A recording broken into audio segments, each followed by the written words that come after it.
Hey, I'm Andy Aledort. In this edition of In Deep, we're going to take a look at a two-chord jam along the lines of what you hear on the Allman Brothers song Dreams.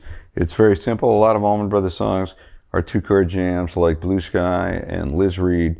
This one goes from C with the D bass to D, back and forth. So let's talk about the chords, the scales that you can use for soloing, and then we'll look at a solo, improvised solo played over those two chords, and then I'll break it down for you. All right, so as I said, we've got two chords in this jam. We're in the key of D, so that's our home chord. And we've got C triad with the D bass, and then that switches to D. The song is in a 6/8 meter, so it's 1, 2, 3, 4, 5, 6, and each chord lasts for the full single bar of 6/8. 1, 2, 3, 4, 5, 6. 1, 2, 3, 4, 5, 6. Now the scale that you can use that covers both of those chords is D Mixolydian, and that's played like this.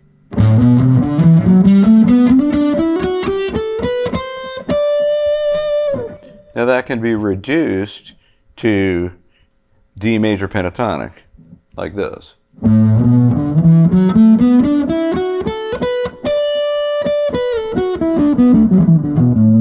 And when you hear Duane Allman solo over these two chords, he will do that sometimes. He'll just stick with the straight D major pentatonic. You can add one note to that, and you're going to get D hexatonic.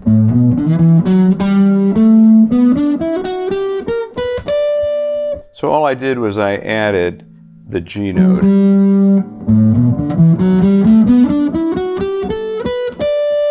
Right there. So an interesting thing you could do is if you listen, you could play the scale against the C note, and you would get this.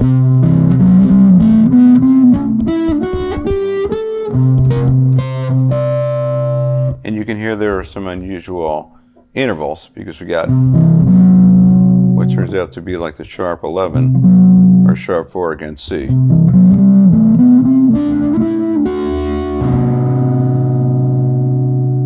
And you've got like the major 7. When you play it against D,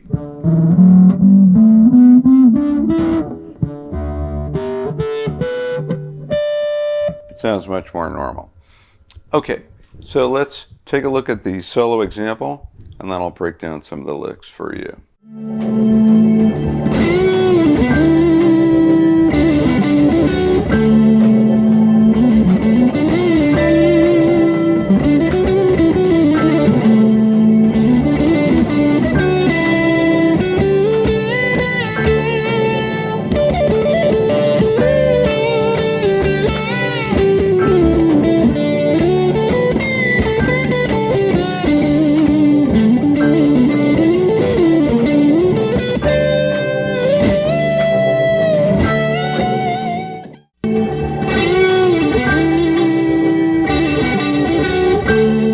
So that's the first lick there.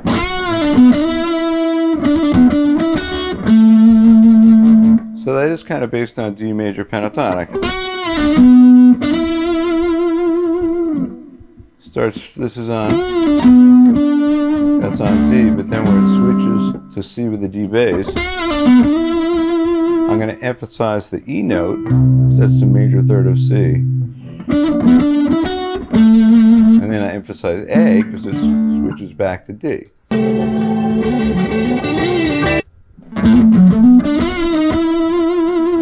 So in this position, it's nice to use these quick hammer pulls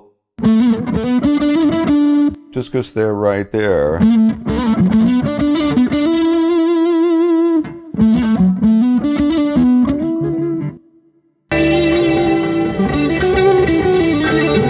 And that's similar.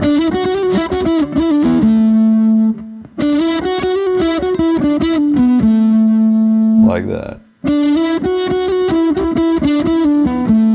So there's a quick hammer pull off that F sharp.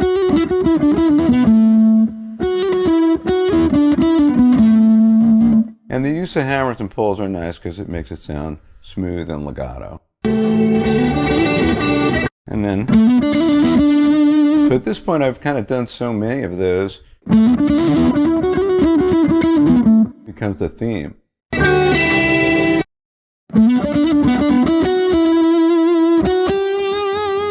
So there,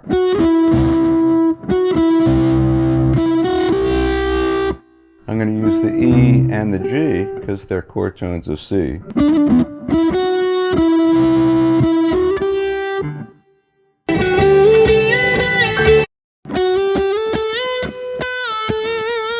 And then it's a way to resolve back to a D chord tone. So that's the secret of the whole thing, is to emphasize C chord tones and have them resolved to D chord tones. So if you're using E, that can resolve to D, or E, resolve to F sharp. And if you're using G, that can resolve to F sharp, or it can resolve to A. So that's the, you want to hear both sides. To go from one chord to the other.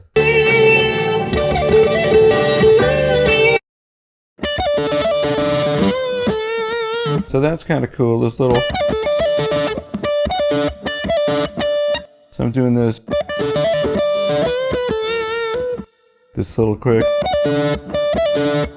hammer pull.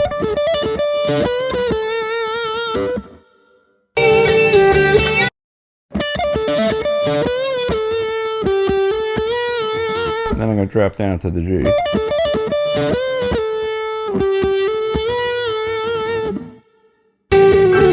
And then this quick moving down in hammers and pulls.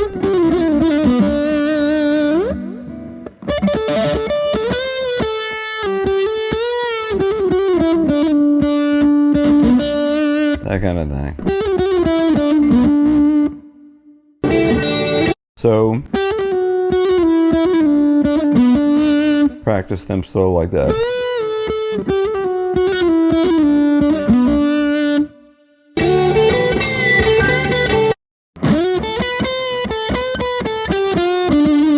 There.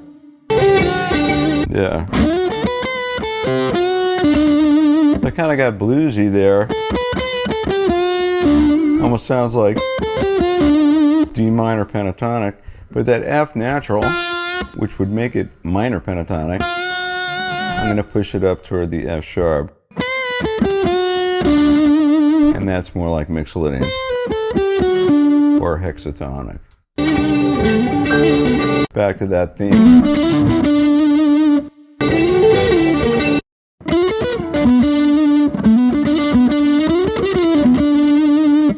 Another thing to think about is the rhythm of the steady eighth notes. 1, 2, 3, 4, 5, 6. For each one of those eighth notes, you have 16th note triplets.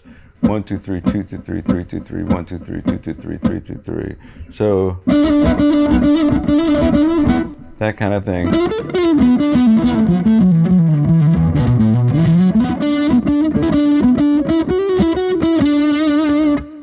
With grace notes in there. So it makes for a nice phrasing opportunities.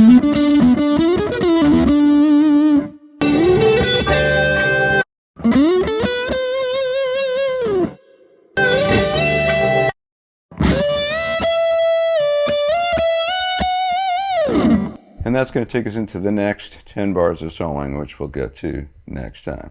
All right, so have some fun playing over these two chords, experimenting with the use of those different scales that are there for you to improvise with.